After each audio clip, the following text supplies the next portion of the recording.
The Queen TM's youngest son, 57, has been among the senior royals standing in for Her Majesty in recent weeks. It comes as the 95-year-old monarch has been resting after she was believed to have received advice from doctors following her packed recent schedule. Last week Edward delivered the Queen TM's message to the General Synod, the Church of England TM's National Assembly. Speaking on behalf of the Queen, the Earl of Wessex described the pandemic as a time of anxiety, of grief, and of weariness. Edward and his wife, Sophie, the Countess of Wessex, are among the Queen TM's most loyal subjects, who the monarch is able to depend on to deliver key messages. However, in his younger years, Edward had a reputation as one of the royal family TM's more controversial characters. The Earl is credited with one of the firm TM's greatest PR blunders of all time. It's a royal knockout trademark. Edward organised and starred in the 1987 charity event alongside his sister, Princess Anne, brother, Prince Andrew, and sister-in-law Sarah Ferguson. Despite enthusiasm from Edward, a passionate thespian, the day drew a damp response from the media, much to the royal TM's disappointment. The expert spoke for the 1999 documentary, Prince Edward and Sophie Rhys Jones, The True Story Trademark, which was filmed in the run-up to the couple TM's wedding that year. She said, "The day that he was filming It's a Knockout Trademark, it was a horrible day. The weather was foul. The media sat drenched in the rain all day long. So, at the end of the day when he came in for a press conference with everybody, and he said, 'Don TMT, you think that was wonderful? Trademark,' they also said, 'Well, no, not really trademark.'" Ms. Wade said that the media had hardly any access to the royals at the event. She added, "They certainly weren't TMT allowed to get any pictures because Edward had done an exclusive deal, and they were all thoroughly fed up."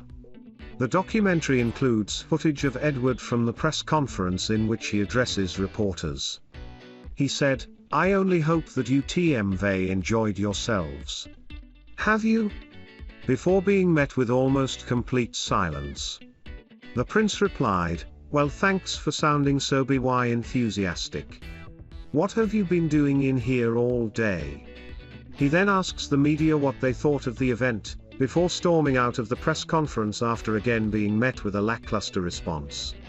Ms. Wade claimed that Edward took the lukewarm feedback from the press as a terrible personal criticism.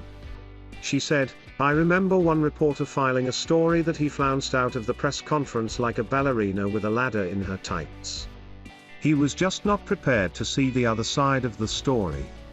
He couldn't see that this huddled mass of wet reporters and photographers were just thoroughly fed up and wanted to go home."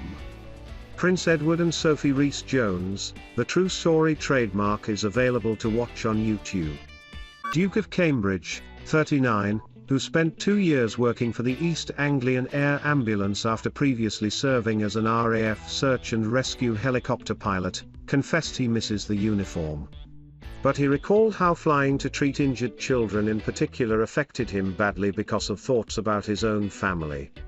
He said, "In the air ambulance, any job I went to with children, that really affected me, much more than I think if I hadn't had children actually.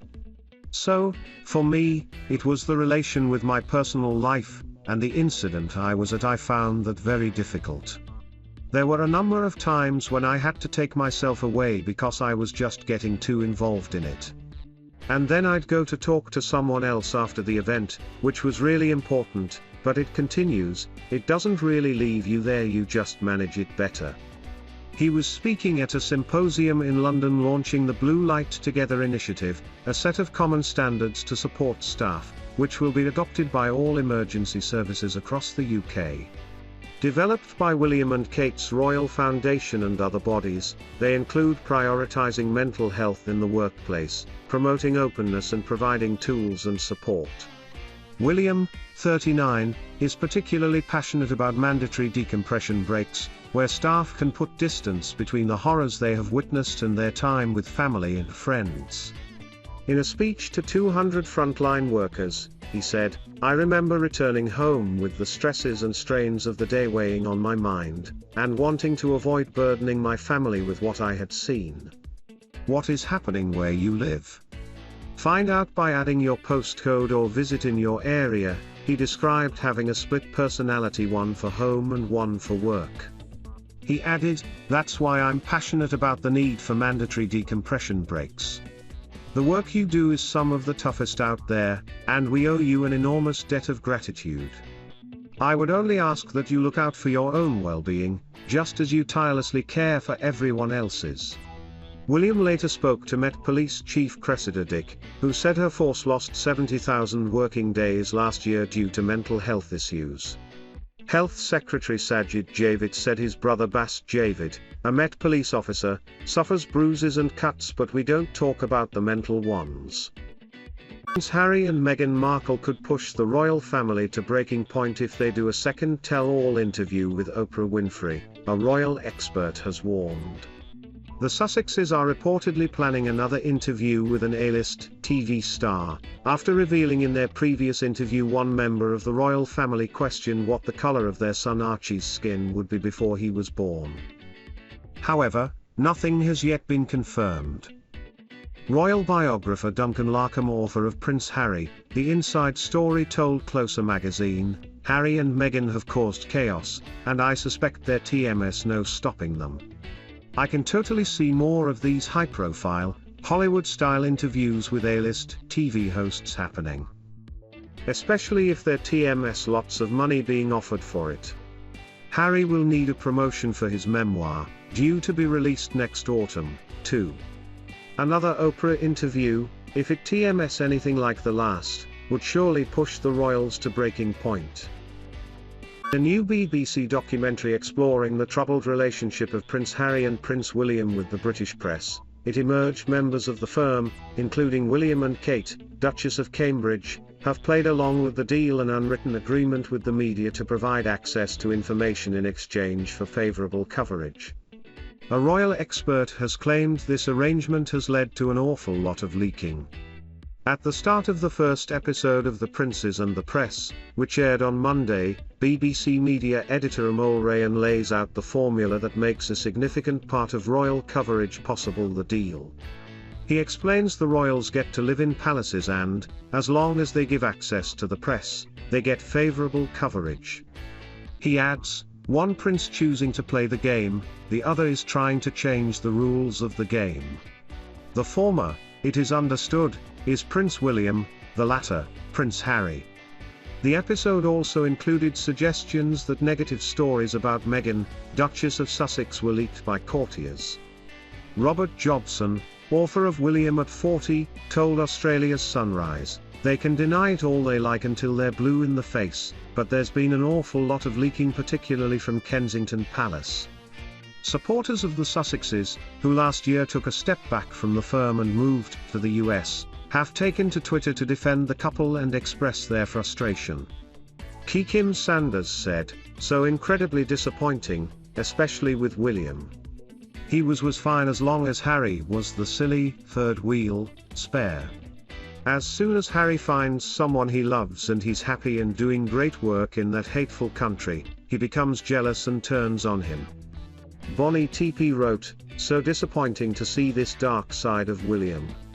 One user, under the name @Misref, posted, "The truth is finally being spoken out loud to the British public who they've been fed lies upon lies about Meghan and Harry from Kensington Palace to the UK media." Teresa added, "The old saying of what's done in the dark will come to the light. I'm ready for it." The second and last episode, airing next Monday, will look deeper into Harry and William's rift and is expected to examine claims that the two princes authorized briefings against each other during Megxit. If the content in next week's episode is considered too harmful, some of the royal family households are reportedly considering complaining to Ofcom and withdrawing cooperation with the BBC on major events. The BBC approached Buckingham Palace, Clarence House, and Kensington Palace, representing the households of the Queen, Prince Charles, and Prince William, for comment. They provided the following joint statement: which was included at the end of the documentary. A free, responsible and open press is of vital importance to a healthy democracy. However, too often overblown and unfounded claims from unnamed sources are presented as facts, and it is disappointing when anyone, including the BBC, gives them credibility. The first episode of Princes and the Press is streaming on BBC iPlayer.